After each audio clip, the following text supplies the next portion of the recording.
He was one of the last of a dying generation of African liberation leaders. Kenneth Kaunda served as the first president of the southern African nation of Zambia after it gained independence from Britain in 1964. He held the post until 1991. But his influence goes much wider, says Ghana-based lawyer Sarfo Abebrese, who heads the Coalition of Supporters Unions of Africa. Kenneth Kaunda continued with the fight against colonialism and played a leading role in discipling the likes of Nelson Mandela, the likes of Robert Mugabe, the likes of Sam Nujoma, and others to bring independence to the Southern African nations, just as Kwame Nkrumah did in West Africa. It is safe to say that as Kwame Nkrumah was in West Africa, so was Kenneth Kaunda in Southern Africa. His legacy lasts not in a lifetime, but it lasts forever.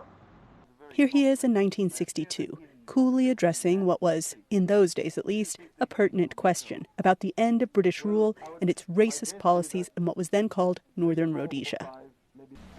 What is the future of the white man here in Northern Rhodesia under a unit government?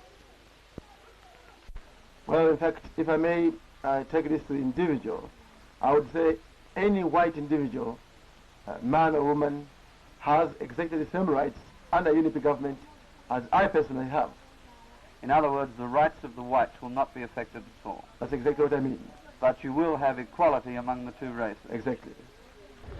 That passion for equality was central to Kaunda's vision of a modern Zambia, a landlocked nation with dozens of languages and ethnicities.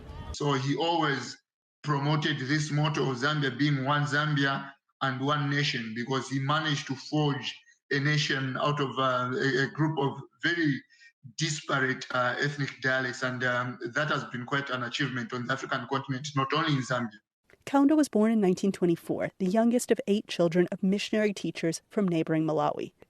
Like fellow post-independence leaders Julius Nyerere of Tanzania and Robert Mugabe of Zimbabwe, Kaunda began his career as a teacher before shifting to politics. Some say he set up his small country for success. Others say he leaves a mixed legacy. And, says Mutombo, that may be because of the immense pressure put on Africa by global and regional events, from as far away as the Soviet Union to as close as South Africa. In the battle against the unjust apartheid system, says Pan-African activist Daniel Mwambonu, he also was a leading light.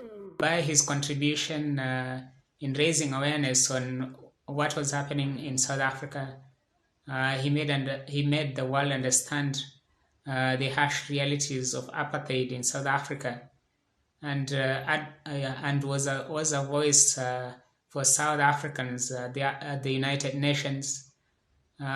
He made the UN understand the harsh realities of apartheid in South Africa. Kaunda remained active after his retirement, campaigning with HIV/AIDS organizations as an elder statesman in his country and the region. In recent years, he made fewer public appearances, attending the funerals of Mugabe and of South African icon Nelson Mandela, his contemporaries during this triumphant and turbulent century in African history. Anita, Powell, VOA News, Johannesburg.